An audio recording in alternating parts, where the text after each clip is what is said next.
Hello, welcome back to my channel. My name is Carly Stevens. I'm the author of the 10 UN Academy series, and this is English Nerd.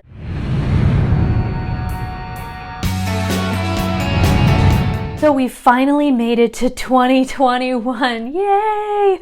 2020 is behind us. Let's just hope that there is no year like that we have to endure again. So in honor of it being 2021 at last and time finally moving forward, I wanted to talk about how to show time passing.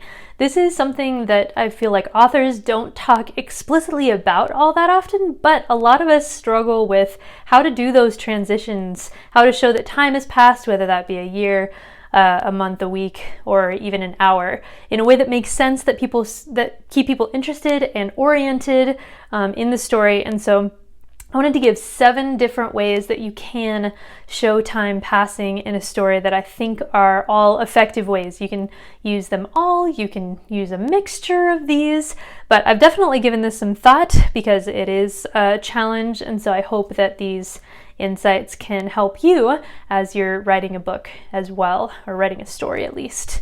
So, method number 1 to show time passing. You can just give the time and year stamp. Night Circus by Erin Morgenstern does this.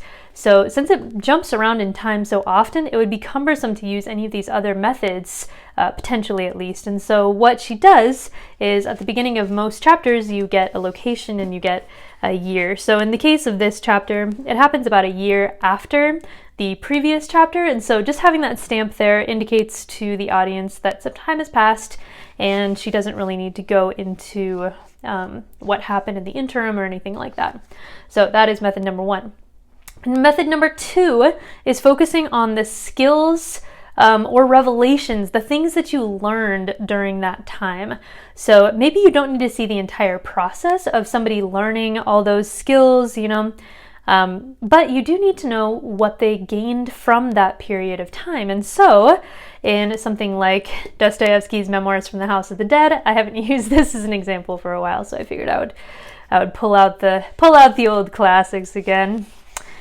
You have a passage like this. Toward the beginning, he gives a montage, going over a lot of time in this prison, and he says, "My first impression on entering the prison was of general and extreme disgust. But in spite of this, strangely enough, it seemed to me that it was much easier to live in prison than I had imagined on my way there. The prisoners, although they were confined and although they wore fetters, were free to move about all over the prison. They cursed and swore, sang songs, worked for themselves, smoked pipes, even a very few of them drank vodka, and at night some of them played cards." So the thing that he learned in this time was how it was actually easier to live there than he would have expected. There was nothing that was so radically out of the ordinary that he couldn't acclimate to it.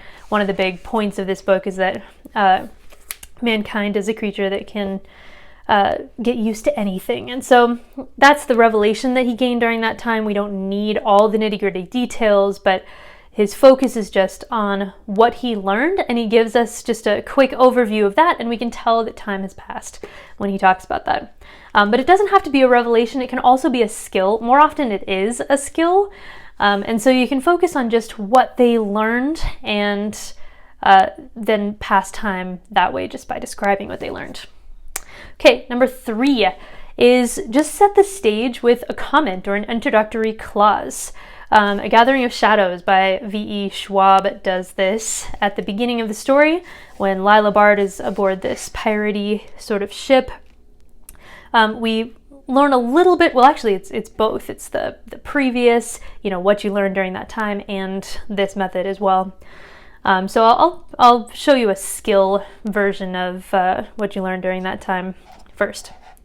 The beginning of chapter 4 starts this way. Once aboard the Night Spire, that's the ship, Lila barely said a word. Kel would have been thrilled. She spent every moment trying to learn Arnesian, cobbling together a vocabulary, but as fast as she was on the uptake, it was still easier to simply listen than engage. So she's learning this new language. We know that she's gaining these skills. Skipping the next little paragraph there. Lila had only been on board a week when the captain stumbled across her one night, cussing at Castor, the flintlock, etc. So Here, Lila had only been on board a week. So there's that introduction. It orients us, it lets us know exactly how much time has passed, and we can move on from there knowing exactly where we are, and the passing of time is really pretty effortless that way. Okay, number 4, you can focus on what changed from one time to the next. So it's kind of related to what I've talked about before, but so what changed from one year to the next, or 1 month to the next, or 1 day to the next, and just make a comment about that change, and then we know both the important stuff that we need to know that change and how much time has passed. So in A Severe Mercy by Sheldon Van Auken, he does this by saying, for example, as May moved into June, a shadow hung over us. A week or 2 after the term was done, I should have to leave. It had all been arranged before we had even met to be a ranger at Grand Canyon. So here, this is a love story, a true love story about Sheldon Van Auken, and all we really need to know is that as the school year ends, there's this shadow that kind of falls, and there's this impending separation. We don't need to know everything that happened in that time, but we know how much time has passed. It's a month, and we know what's important. So what changed from 1 month to the next? What you can also do, number 5, is an Impressionist sort of montage of action, which is kind of fancy, but it's just broad strokes. What did people do during a time? So I don't actually have a picture of this because in the paperback and the hardcover, these 2 lines span 2 pages, which is a little irritating. But I'm taking this from Firian Rising to show how I showed the passing of, in this case, it was just 1 day, but it was an important day, but not important enough for me to spend like an entire chapter going into all the detail about what happened. However, we did need to see what happened. So here, this is what I'm talking about. Kyria's return to the palace was a bright blur of voices, hushed and shouted. Jory brought her food, Addie glowed, Dalen smiled and brewed tea. And that's pretty much all you get. It's just 2 sentences, and you get this very broad sense of what happened when she returned. And so we see the passing of time, but we don't experience the bringing of the food or the brewing of the tea or anything like that.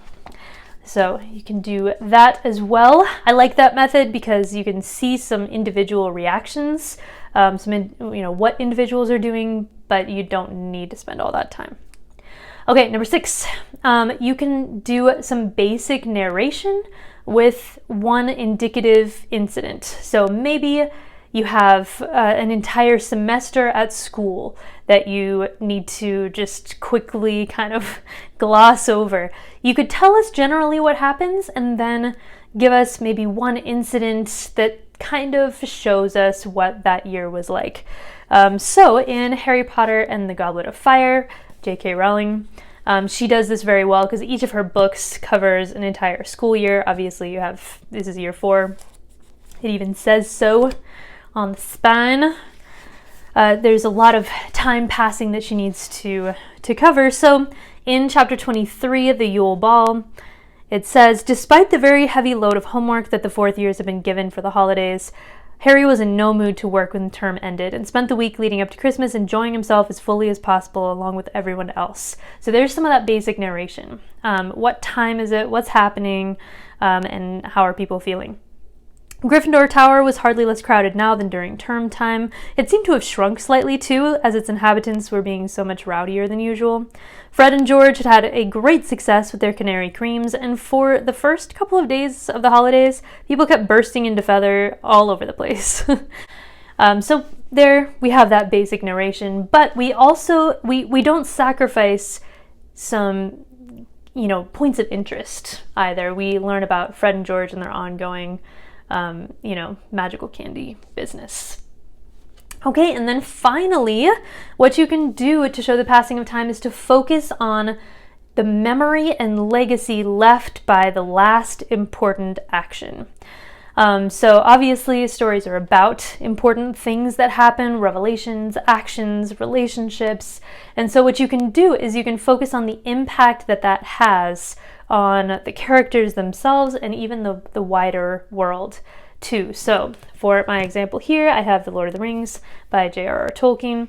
In the second chapter, The Shadow of the Past, it happens right after Bilbo disappears from his birthday party, and everybody is rather shocked that he's completely abandoned Hobbiton, and people have not, they don't know where he's gone. I mean, Frodo knows where he is, but everybody else is in the dark. So the chapter begins like this. The talk did not die down in 9 or even 99 days. The second disappearance of Mr. Bilbo Baggins was discussed in Hobbiton, and indeed all over the Shire, for a year and a day, and was remembered much longer than that. It became a fireside story for young hobbits, and eventually Mad Baggins, who used to vanish with a bang and a flash and reappear with bags of jewels and gold, became a favorite character of legend and lived on long after all the true events were forgotten. But in the meantime, the general opinion in the neighborhood was that Bilbo, who had always been rather cracked, had at last gone quite mad and had run off into the blue. So there we have the focus on the impact that that event had, the legacy going on.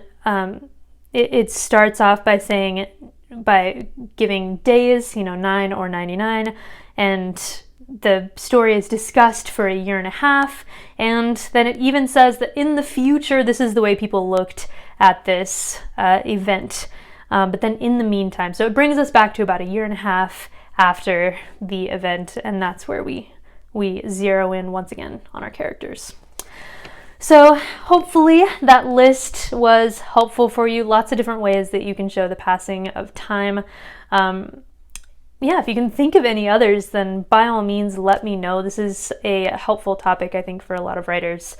So make sure to like this video if you like it. Subscribe for more English nerdy goodness. Obviously, if you haven't done that, then ring the bell for notifications, and I'll see you on Monday.